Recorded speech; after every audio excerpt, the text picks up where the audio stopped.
sometimes lose. When teams lose, they don't gain pride, especially when you're going up against Beyond Gaming, a team that was in the upper echelon last split. Well, Meta Falcon team have a lot to prove, especially with teams like Impunity getting better, holding on to a playoff spot, and I'm talking about this on day one, so it's going to sound a bit irrelevant, but holding on to a firm top 8 placing and starting off with a bang is exactly what you want here. Let's get back into the riff for game number 3 of the night. Clement, a pleasure to be with you once again when, you know, we've had a variety of comps tonight, and we've kind of had an experience of the plethora that is 12-11. Definitely true, and I think there's still a lot of variation in how you can play these compositions. Tempo is definitely a relative concept, so we still see teams pushing for early game win conditions. I think the first game of the day was very obvious coming in from CFO that they still wanted to play something very close to a win lane, win game style of play. Even though the game time has been dragged on quite significantly. It's about 2 minutes longer than it was in spring. At least you still have these variations of people playing 1-4 compositions, people playing more for mid-game, and not just everything being Corki Azir. Yeah, which is nice. I mean, if we were in that, I'd probably shoot myself, Clement, because that was a rough time to go through. Good trading in the mid lane here, but Minji's taking Electrocute. And as we look closer at this game, one with the unsealed spellbook. I've seen this a couple of times, Clement, but we know that Minji, for now, going to be feeling pretty confident as the game has to pause. One took the wrong runes. No. Oh. Well, we don't know. We'll find out. We'll see what happens here. But, just talking about, I think, beyond MFT a little bit more, their most critical member to target is going to be that Nami. This entire draft just relies upon picking on old man Kino. Everyone know Kino, he's had his kids, he's married, and he's completed his university education, which is actually quite rare in professional gaming. So everyone knows he's kind of like the old man on the team. And they're just going to try and test his reactions. If they can kill anyone, it's going to be the Nami. The Nami is definitely the easiest target to go for. Just make her into sashimi, and you kind of snowball off of that. That's the entire MFT game plan. I mean, I'm kind of offended right now, Clement. He's 24. Now, you are in your 30s, and I'm almost 28. So, wait, how old am I? I'm 27, actually. I'm 27. I'm not almost 28. So, take an offense here, because he's born in 1998. His birthday's April 12th, by the way. Kino and I have the same birthday. Really? So, shout out to Kino. Yeah.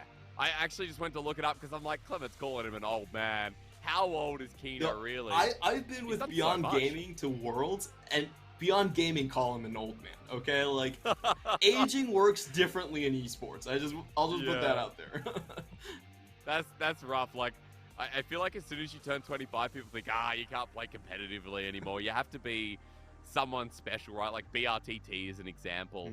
I'm trying to think of an LPL player that's still, like, aging well and still in competitive play. Like people like Rookie and Knight, as we get back in the game, they're still only, like, Rookie's 25, by the way.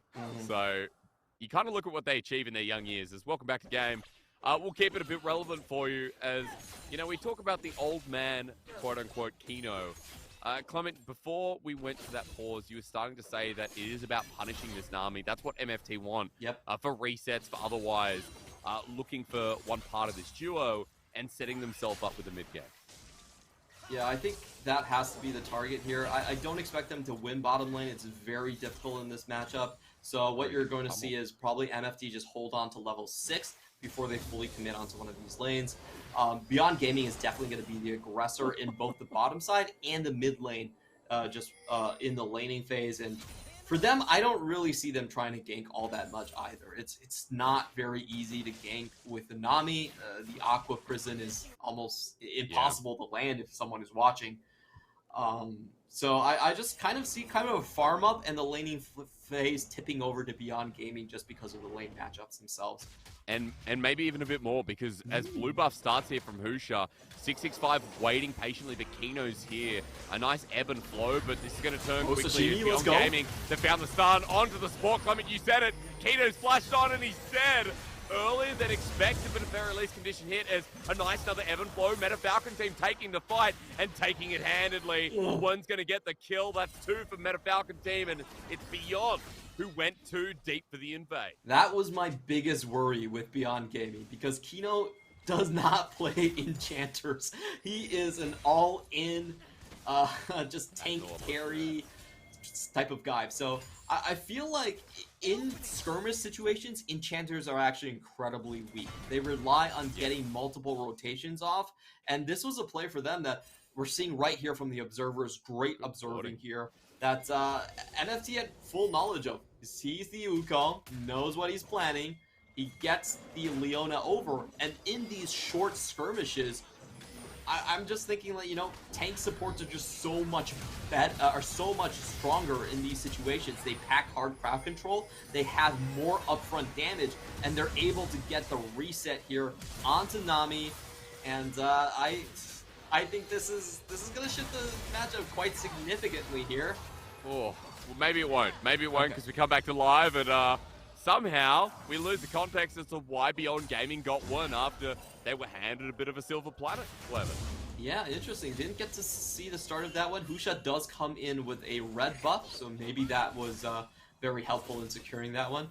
But anyway, they are able to equalize, and I think the most important thing here is definitely that we're not going to see that Ahri with a significant level 6 lead to move elsewhere on the map.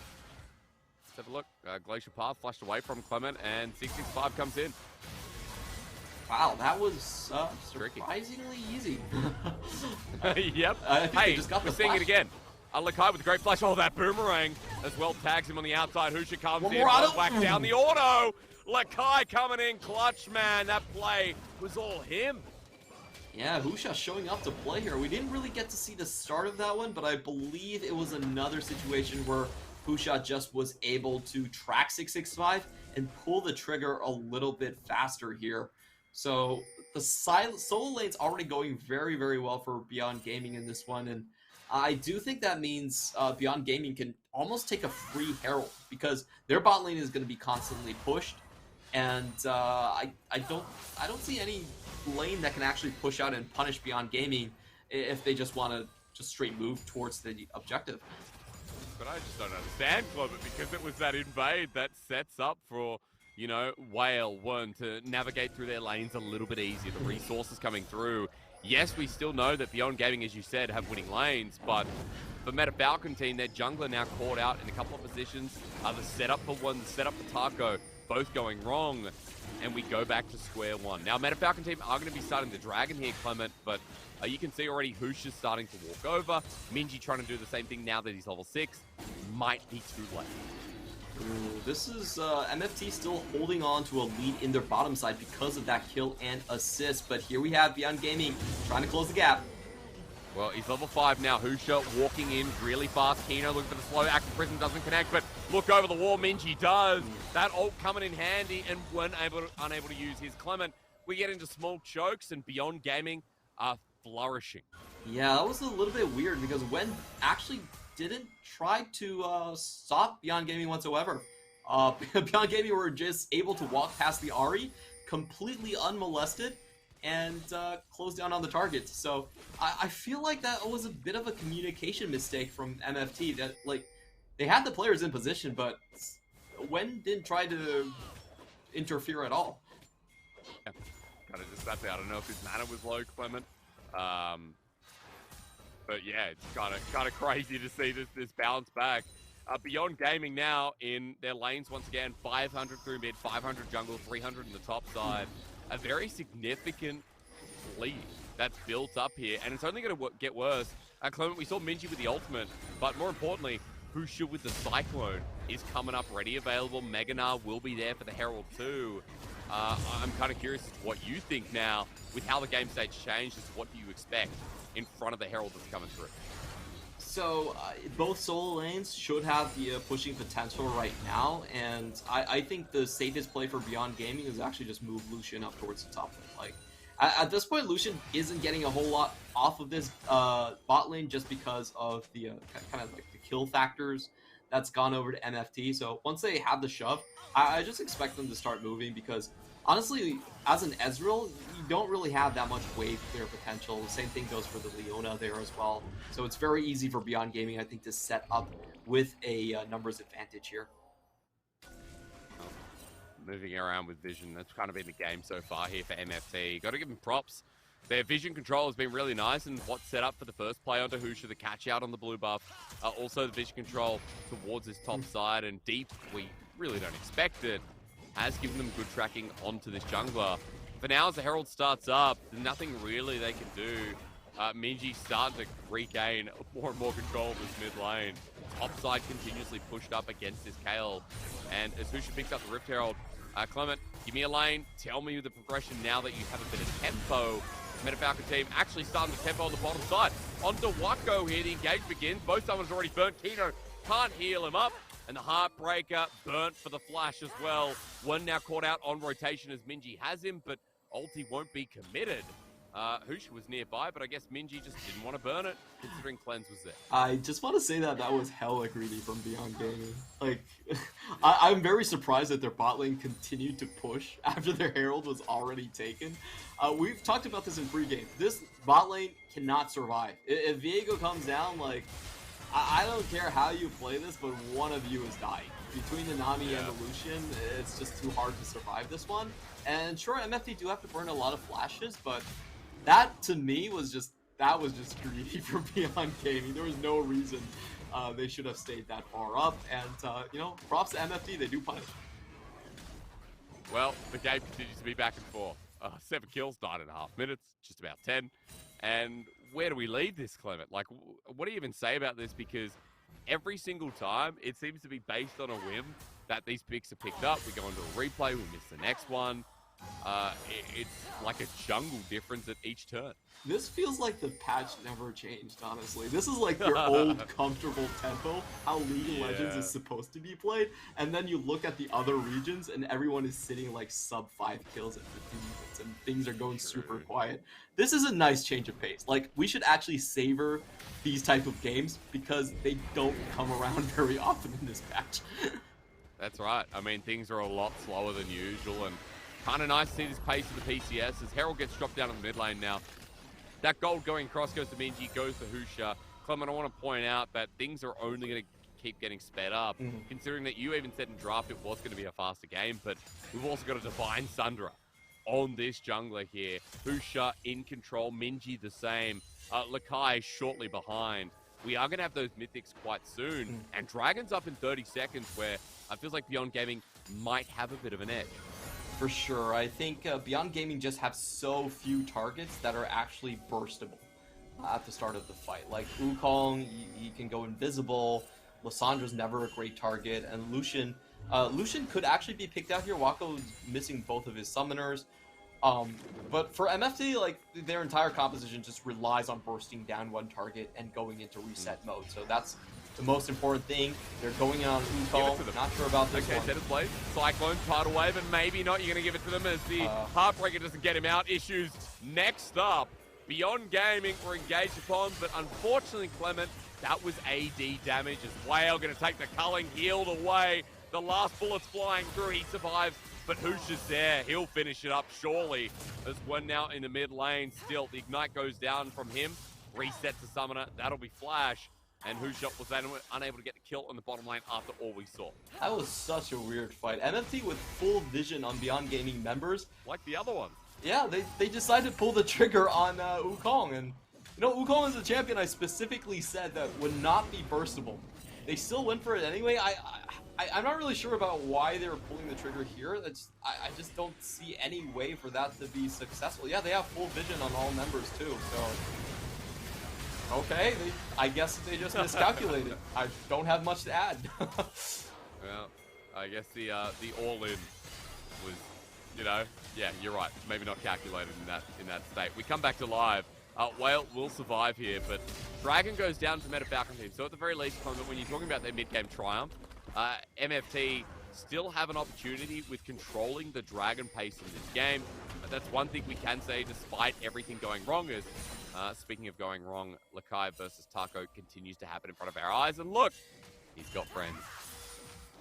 Yeah, I'm pretty sure Taco can smell this one out. We see the pings going down, question marks across the board. He's holding on to his ultimate, so I don't expect this to come through necessarily. What Beyond Gaming just want to do is just draw MFT members to the top lane. If they draw them top, I feel like bot lane is still a much easier target to go for across the map right here. So we'll see what they do with that one. Wukong goes back, picks up some more items, and we'll be taking a look at some of the mythic choices coming in here. Yep. We do have Ezreal just... I think because things have gone kind of sideways, he does need to pick up immediate power. Not going to go for the Triforce again, going for the build that gives him a little bit more wave clear potential in the Essence Reaver. Meanwhile, in the top lane, this is kind of expected for Kale as well. I feel like in all 3 games today, we just haven't seen top lane. Like, top lane has just been left alone. True, but I mean, what games have we seen? Gwen, Nah, like, we've seen push and pull quite a lot, and to be fair, the Jax game from ICU gave us a little bit more, but you're right. You know, top has been a little bit more quiet. Kind of been about mid-moving, Clement. And that's what you and I were discussing in rehearsal. It's like, in the LPL to be a bit repetitive, like, we're seeing so much Galio, we're seeing, you know, Vex is here or there, but things like Ari that can also move, the Lissandra we're seeing on our screens, Twisted Fate pops up every now and then, the Silas to match something like a Galio. Things about moving to the side lanes and influencing the rest of the map. As again, this game has kind of been more important. Like, imagine if we didn't have Minji with lane control and then moving out in those fights. Feels like Meta Falcon team probably would have gotten away with murder a couple of times.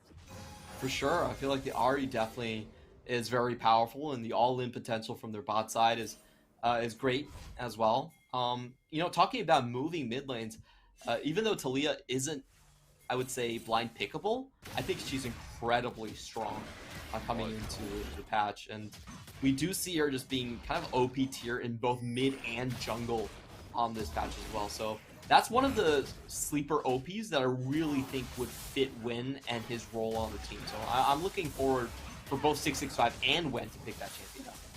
Yeah, it does feel like it's something that, especially in the PCS, as you're saying, more than sleeper OP, but we'll see as the split goes on. You know, it's only day one. People still, you know, developing into 12-11. Soon we'll have 12-12. Velvet will be enabled as well.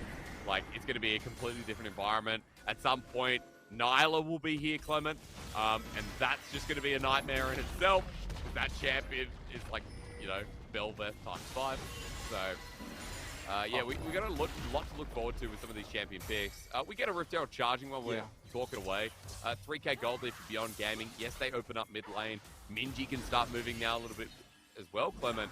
And Husha is just putting Wako and Kino here for the time being, while you can see that Minji just heads bot. I just want to say, look how clean this transition is compared to what they did last time. I really think they should just bring their bot lane into Herald. Ezreal doesn't push fast at all, so you can get away with murder here. It's far less risky because MFD has all eyes on that Nami.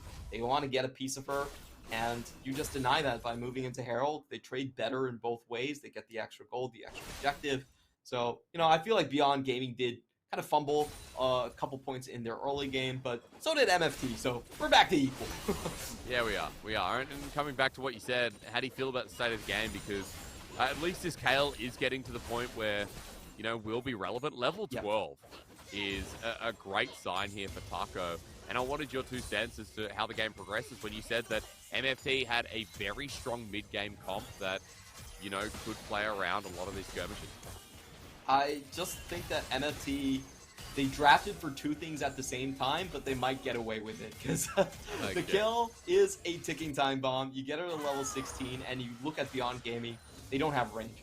Nobody can actually reliably crowd control Kayle from range and not get hit down. So there definitely is still a bit of a win condition. I wouldn't let the alarm bells ring just yet, but I think it's very plausible that MFT could drag the game out to a point where Taco can come in and save them. If you look at the Drake stack, they're under no pressure whatsoever. Oh, yeah. They can let this go on. I mean, there's no issue. Cullen going to come through mid. Issue takes most of it, but that's just adding a bit of pressure while Husha does the Dragon by himself. So this will be the first one for Beyond, but as Clement just said, 2 Dragons for Meta Falcon team in a position where the game can go a little bit longer too. We're only at 18 minutes of the game, and Clement, I've noticed today, these teams, like, we're not getting the 5-minute Dragon. We're not getting the immediate Dragon start. I think Meta Falcon team have been one of the earliest to start the Dragon by all means, but it's not like we're getting that bot pressure transmitted immediately into a 5-6 minute Dragon. Yeah, and I feel like a lot of it has to do with just the support choices that we've seen. This has really been a patch about enchanters. Like, once enchanters can't be bursted down by tank supports, then they're actually very dominant in lane. However, they also like to stay in lane. They don't really move out into the river and do a lot of skirmishes. So I feel like there's so many facets that the durability changes have moved in the game. Generally speaking, everything does feel a little bit slower. If you're just coming back into the new season, not the new season, but the new patches, it feels like wading through water.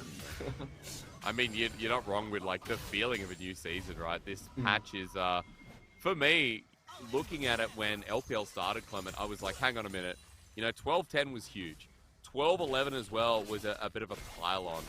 And trying to go through all that preparing for cast was just massive. It did feel like when items got changed. Remember, items got changed, and we were like, oh my god, it's gonna take weeks to learn.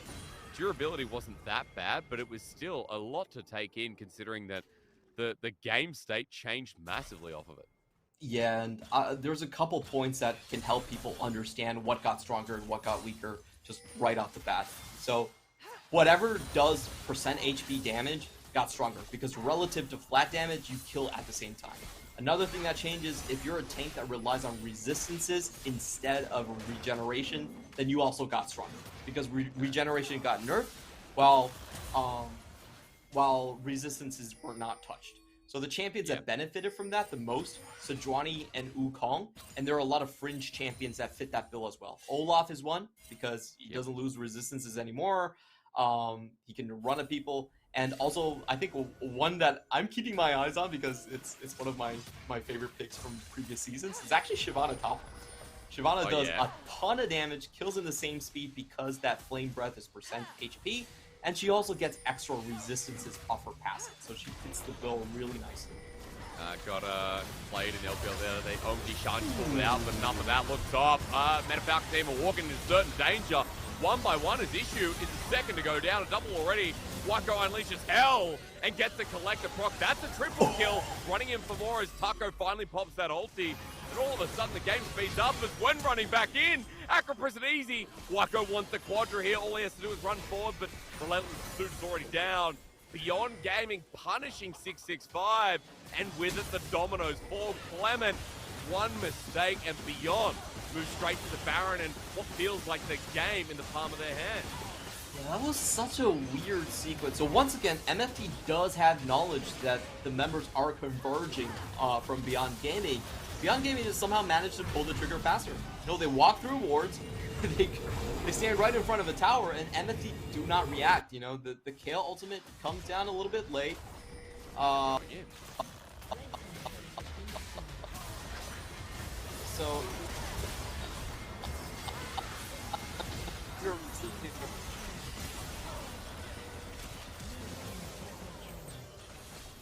okay, I'm going to assume Mr. Clement Chu, you sound a little bit laggy, sir. We're going to try and work on that one. No, you're right. Your cat's fighting the court. I understand. You know, I completely understand. It's all right. We'll see how we go. You know what I got from that, Clement? Don't go near the turret. All right, that's what I got out of that 20-second conversation that seemed to be a little bit glitchy.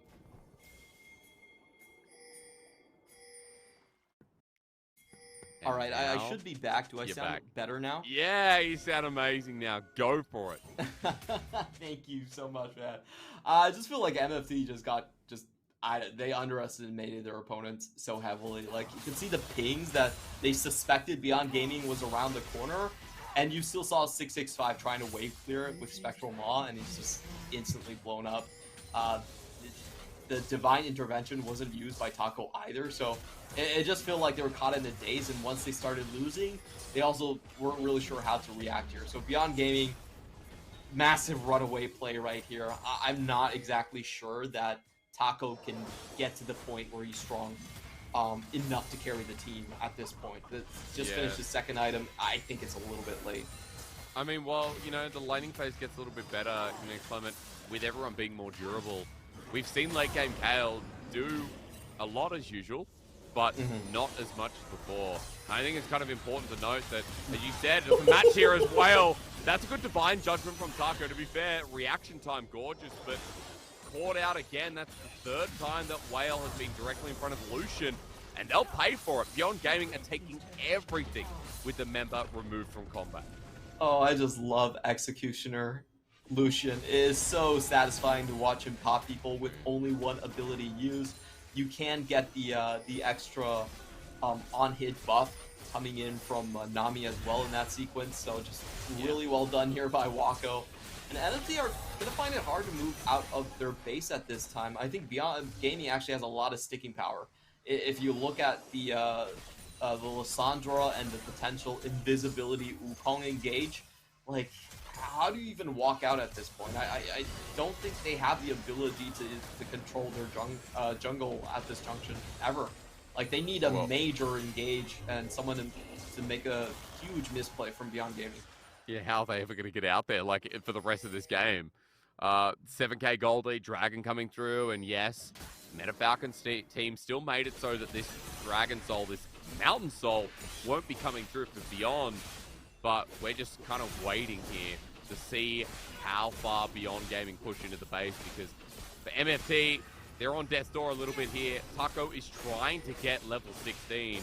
He's doing a bit of damage, Clement, but still he's a little bit off, and even then we're asking ourselves what happens when 2.5 minutes till Baron, and we'll just see what Beyond can pull off for now. Yeah, I think Taco's still a ways off. I feel like you probably want to go for that Lich Bane and just sort of one-shot Wako later into the fight. That's definitely a possibility here. But at the same time, I feel like Beyond Gaming have a lot of different ways to kind of speed this one up and just end it early as well. Once they reset, they should be able to deny Taco from ever walking out of his tier 2 tower. I feel like that's a game plan.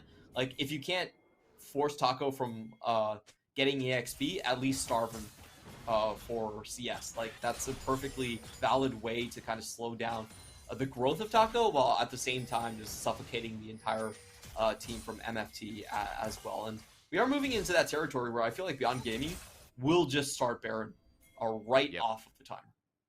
Yeah, a minute 30 till that happens. Taco unable to be starved out, even though a good ward here from Beyond Gaming, but he's getting the majority of these waves. So I think there's still like some of that hope in the back of our minds as he's a minion away from level 16. Taco will have himself that in the next wave crashing through as Beyond start clearing out vision. So Clement, all of a sudden, once again, we've slowed down quite a bit. This inner turret on the top side seems to need to go. Beyond Gaming grouping up around it, and with the wave crashing in, finally, it feels like we see the move. Yep, getting going in. Wako going low. Yeah, but there's an army nearby. Kino can heal him up and weren't using the Spirit Rush. And that's one move down. But at the very least, Beyond sticking around, waiting for the next wave. You can see that Lukai is trying to push it in as another move from one. Minji dodges away. The Meta Falcon team still holding strong. The inner turret, this one might have to go. Spirit Rush already down from Wen. He has to flash to get that E down, and looks like they're just going to give up for now. And Beyond Gaming are trying to push as far as possible before they turn around to Baron. Of course, MFT know this, and this is the turning point. You know, we've seen some crazy games where Kale is able to just get everyone in the Baron pit. I'm not counting a miracle out just yet. Well, with the turret going down, at the very least, adding pressure in the side lane for now. Objective bounty 2 for Meta Falcon team. Clement, it is going to be some much-needed gold, and Taco pulls it up. That's quite a lot for himself. He'll take a camp too. And you can see, up towards the top side, there is some warding starting to be placed out by MFT. So there are some positions that Taco can take with his TP that I would be a little bit worried about, Clement. This game is going a little bit too smoothly when Beyond were the ones that found such a huge lead and is still up by about 7,000. Yeah, this is going to be the turning point. I think MFT, if I'm them, I'd probably have to venture out and try to contest this Baron some way. You can see Beyond Gaming trying to go for a cheeky pick onto Taco. Not going to happen right here. Don't get the slow down. And this is going to be super interesting because there's multiple ways that I feel like they could play it. What I would like to see Beyond Gaming do is actually keep Husha on the top of the river right here. He's able to use Cyclone and stop a lot of people. Minji can kind of do that as well. And with Kino in the pit, they actually have a lot of long-range control. So they can just go in with... they can stop people with Tidal Wave, have someone as a sacrificial lamb. So I feel like they should be willing to pull the trigger. Here we go. Well, they do. Cyclone comes through. It's a flash in the backline for Husha. And just like that, Meta Falcon team a bit of trouble, but Taco's still alive. It's good as it's flashing away. But Lakai about to go with Meganar, and Beyond Gaming still are the ones in an advantage. Charm buys more time, but Wako has deleted 2 members. And Lakai the third. Whale down, it's only Wen and Taco left remaining. Taco as his tail though, still strong as the Charm connects. Once again, Taco, full XP, Wen survives the Acro Prison. It's Abyss missed time. Mid laner still standing as Taco is going to start doing tail things. Beyond Gaming trying their heart out here, but as Taco hands forward, Husha now to finish it off. He dies! The dive forward, Taco denies. Meta Falcon team, yes, they can rely on their top laner. Taco holds the fort. It was a 1v4, and he manages to snag the double at the very end right there. I think Beyond Gaming just realized that they were probably playing with their food a little bit too much. So we're going to watch this from the start right here. Very standard stuff with Sandra over the wall, but most importantly is Taco decides to keep himself alive here. He kites away, gets damage on Leakai, and honestly, Beyond Gaming, they could have and they should have gone for the Baron, but they wanted more. Wako takes a tower shot. They don't focus down Taco. They have to get Taco earlier on in the fight, and just watch this sequence. Leakai wants to use Husha as a springboard, and they both fall down. It was a really nice play, honestly. Like, Wukong goes invisible, and he jumps over Wukong's head. Doesn't matter, Taco still snags them both. And I mean, that's the concern we talked about. Like, Meta Falcon team now only 5,000 gold behind. Clement, out of the replay, they got the dragon. Meta Falcon team respawned quicker, because Death Timers, you know, being this long in the game, they were able to move down to the dragon. They're now on Soul Point. And all of a sudden, you know, the Kayle pick starts working out. There was a little bit of concerns from yourself, and I'm sure a lot of people, about how it would come together. But now that we're in it, it seems a little bit solid. And even with the Baron, I'm kind of going to ask you, how to Beyond Gaming try and end this one? I feel like, again, this is what Beyond Gaming should have done the first time, is you just have people to play interference, and then you just rush down the Baron on the other side. So Lisandro's trying to do that. Tidal Wave goes down. 65 getting in, wants to steal. Husha gets it though against the wall. Good ult from Lakai. Finds Taco. He's still at full HP. His culling narrowly misses, but he runs forward with the Divine Judgment into 4 people into Husha. This Kayle, yep, it's hit the late game, and Taco knows it. A double kill here for the Mexican top laner, and Clement, MFT, they're having a fiesta. Oh, the MFT victory condition. My head is just, it's hurting so much. I did not believe in this Kayle pick, and I want to say I was sorry. I am so sorry. I misread this completely.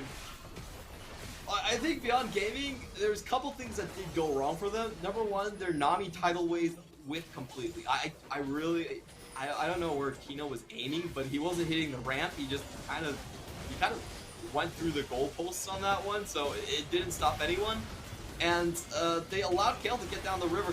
Look at this tidal wave. What did that tidal wave do again? I don't think it did anything. So they're able to get down the ramp, get in position, and even though the Baron is taken, Taco once again 1v4s just says, you are stuck here with me, and goes back in for the kill onto the Lucian. So I feel like this was the right play, but unfortunately Beyond Gaming actually mis-executed the keep away part. True. 5.5k damage. Baron picked up by Beyond, but it's a minus 3.5k power play.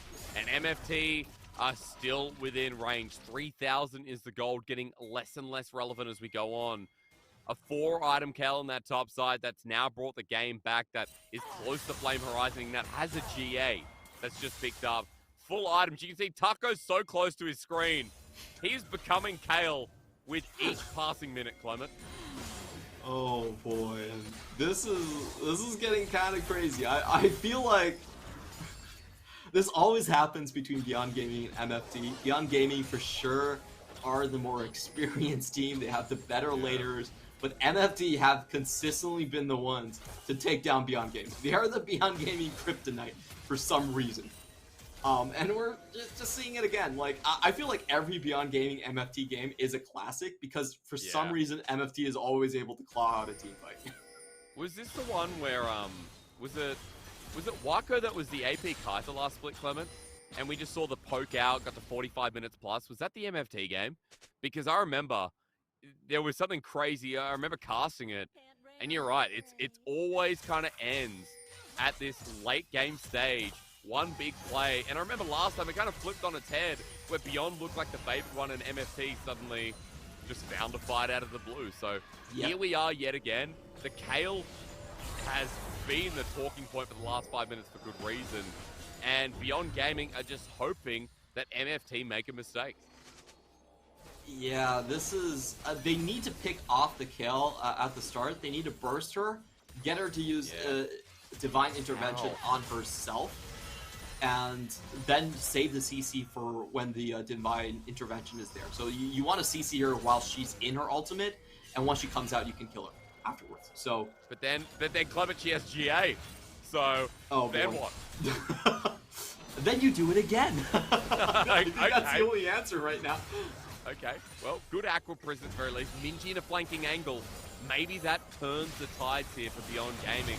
Having control most of the game as Cullen comes through. They want it back again. Husha with the engage onto the jungler. 665 is golden without his team. An issue is low, but as he flashes over the wall, still, Meta Falcon team won't be worse for wear as True Shot Barrage tags them all. 5 seconds till the Dragon. MFT are channeling down the mid lane and Beyond Gaming are moving to the objective, but exposing their lane. So we have to look at that crowd control. The most important things right here, Nami Tidal Wave, and of course the Meganar Ultimate. If you get those two long crowd control durations onto Kale, you can save the fight. If you miss those crowd controls, then it's just not going to happen. If you look at Taco, he doesn't have any sort of cleanse, and it's not being built by Leona either, so it's possible to crowd control him for a long time, but Beyond Gaming have to make the sequence actually count here. That's going to be the big test. So maybe Mikhail's Bell is something you just kind of add insult to injury for issue, because you talked it out, the cleanse available here on Kino, on this Nami, which it seems like always going to be used on Wako, the most fed member of Beyond Gaming, but I'm curious to see what comes next here for issue as, yeah, we're just lolling about for the next minute. Baron coming up next, Clement. And by the way, if we do get to the next Dragon, which is a big possibility, 4 minutes until that, and that's solved for either of these teams. I'm just going to burst out laughing if somehow MFT, just beat Beyond Gaming all of their games in 2022. It's... I always love these matchups where one team, is higher in the standings, but they always lose to that one specific team on the bottom. Yeah. Those are the it's fun like ones. Kryptonite. Kind of like the Rogue Warriors in LPL of the past, right? Yeah. There's always rare Adam who are ready for playoffs, and then Rogue Warriors come through. But staying in this game, I mean, Minji getting spotted out. Good ward here from Issue. It's going to be control ward though as Wako still heads forward. They don't care. Ulti burned out from Husha. The support is dead. MFT and numbers advantage. Minji getting low as one jumps on into that one, but here's Taco. He's knocked up the Minji there. Clement the ulti as well, but as he hasn't been killed yet, I would assume that's a problem. Healing up as one heads forward once more with the charm. Nobody dead apart from Issue. Beyond Gaming still with 5 as Matter Falcon team are running forward into Beyond. They thought they were gone. Lakai gets a knockback, and now Taco, one of the only ones standing once again. A mistake from Meta Falcon team, and Beyond Gaming snap them up. Yeah, there's only a flash on Wako right here, so their burst damage is fairly limited. Taco could still make a stand here, but it's going to be one of the hardest stands in his life. 1v5 essentially. Well, one at least adding a second number to that. Glacial Path taken and onto the GA now. Taco has died once, one jumping in, and Issue has respawned. Cullen coming through, Taco on his last legs as the 18 Kale wants to get back on in. Issue almost kills Wako as Taco will not work forward. Lakai is next on the menu as Gwen has gone down. It's a tight race here from Beyond Gaming as Lakai with the ulti back in. Taco gets CC'd and the condition is hit. It's a hard-fought game from Beyond, but it's a win nevertheless. The Baron bait at the end for Beyond Gaming was so nicely done. They just set up layers of traps on top for MFT. I feel like MFT slightly mishandled their last engagement right there. They got caught, I think, a little bit needlessly earlier on. Like, honestly, for kill, at that point, Taco could probably take close to a 1v3. So I